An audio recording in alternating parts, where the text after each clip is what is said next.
Chivis Chivoadi, bonjour. Bonjour.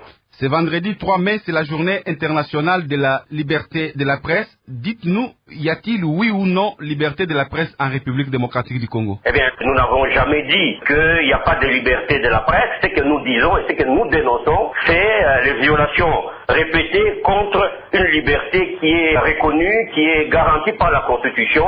Et nous dénonçons le fait que les personnes responsables de ces violations ne sont jamais inquiétées. En dehors de nous, il y a d'autres organisations qui également essayent de suivre la situation des droits de l'homme de manière générale et la liberté de la presse dans ce pays. Je citerai simplement le cas des Reporters sans frontières, qui est un de nos partenaires, qui dans son dernier rapport aligne la RDC à la 149e place sur 179 pays du monde qui ne respectent pas la liberté de la presse. Ça, c'était en 2012. Et nous constatons qu'en 2013, rien n'a été fait pour corriger cette image d'un pays prédateur de la liberté de la presse, et qu'au moment où nous sommes en train de célébrer cette journée dédiée à la presse, nous avons au moins 4 journalistes qui sont derrière les barreaux. Nous avons 2 principales chaînes de télévision proches de l'opposition qui sont fermées depuis plus d'une année. Vous avez un journal qui a été suspendu à Kinshasa depuis plus d'une année. Vous avez des films documentaires, le tout dernier en date, qui a été tourné par un journaliste indépendant congolais, qui a été interdit de diffusion par le ministre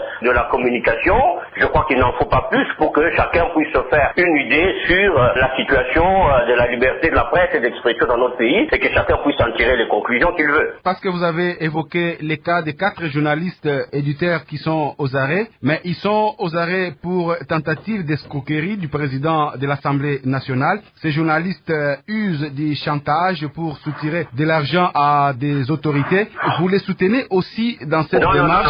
Non, je voudrais te dire, préciser les choses. Les 4 journalistes dont je vais parler qui sont derrière les barreaux ne sont pas du tout les personnes que vous êtes en train de citer. J'ai pensé beaucoup plus à Patrick Palata de CCTV qui a été condamné à 20 ans de prison. Je pense aux 2 journalistes du Kasaï qui sont incarcérés dans les géoles de l'ANR depuis plus de 7 mois. Et je pense aux journalistes de Goma, Blaise Baïcha, qui a fui les menaces d'M23 à Rotchou et qui se retrouve arrêté à Goma où il est accusé d'espionnage et il se trouve aujourd'hui à la prison totale. C'est bien de ces 4 journalistes pour lesquels je veux que nous puissions avoir une pensée, que nous puissions exprimer notre solidarité. Bien, écoutez, je pense que nous avons donné une position qui est assez claire. Nous disons que selon nos informations, ils sont accusés de tentatives d'escroquerie, mais nous avons l'autre son de cloche de ces journalistes qui disent qu'ils étaient allés vérifier les informations. Bon, moi je ne sais pas dire qui dit la vérité, qui dit le mensonge dans cette affaire. Mais pour le reste, nous sommes tout à fait d'accord du fait que notre profession, effectivement, est aujourd'hui infestée par ce que vous connaissez très bien, qui ont des comportements qui n'ont pas la profession et pour lesquels nous demandons qu'au niveau des structures, il y ait un profond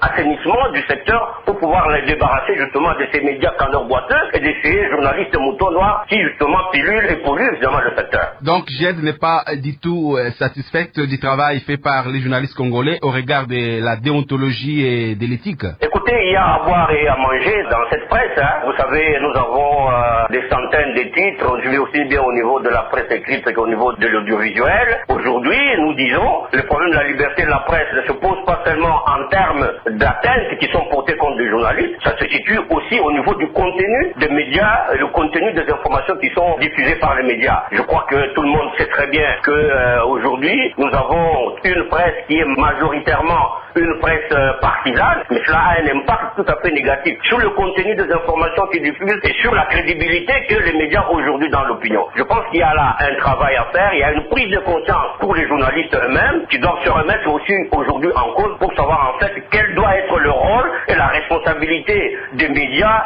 dans l'avancement de notre pays, dans la consolidation de la démocratie, dans le développement de manière générale. Or, aujourd'hui, les médias tels qu'ils fonctionnent dans notre pays ont l'impression de faire ce qu'on appelle du service minimum pour continuer justement à vivre en ayant la main tendue vers ceux qui les nourrissent. Et c'est bien dommage pour notre presse. Mais si tu vois, que peut faire journaliste en danger pour aider la corporation journalistique à se débarrasser, bien sûr, de ces mercenaires, des moutons noirs, des loups affamés qui l'ont envahi? Je crois que c'est une responsabilité qui est commune aux journalistes et à toutes les organisations des médias. C'est à mon corps défendant que je suis en train aujourd'hui de dénoncer des comportements et des dérapages. Mon travail, c'est de défendre la liberté de la presse, de défendre les journalistes. Mais je ne peux pas aussi me mettre à défendre ce qu'on peut appeler l'indéfendable. Donc ça me met parfois dans un véritable dilemme où finalement, je ne sais pas ce que je dois pouvoir faire. Est-ce qu'il faut continuer à défendre la liberté de la presse? Il faut continuer à défendre des journalistes, même qu'ils font des bêtises qu'on peut le voir aujourd'hui. C'est vraiment un dilemme pour moi et je dois le reconnaître sincèrement. Un dilemme, vous vous battez pour la dépénalisation des délits de presse.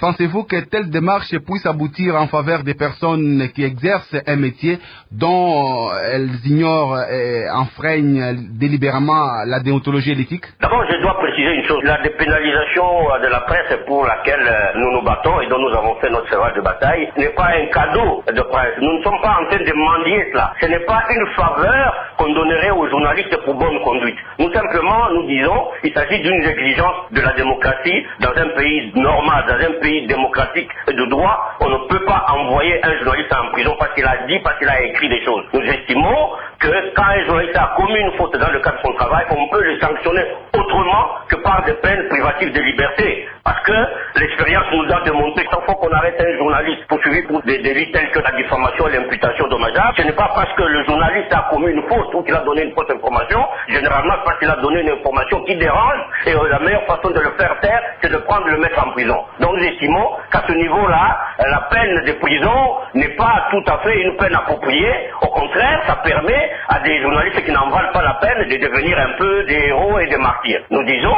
la meilleure sanction en cas de dérapage, c'est au niveau de la profession, et il est important que cette dépénalisation que nous demandons puisse être accompagnée d'un certain nombre d'actions, de structuration au niveau de la profession pour donner quand même un peu de crédibilité à notre quête, pour que les structures appropriées au niveau de la profession puissent en prendre charge de certains cas, de certaines plaintes qui sont formulées par des personnes qui se sentent lésées par des écrits de presse. Tivis Tivwadi, merci d'avoir répondu à toutes nos questions. Merci à vous aussi.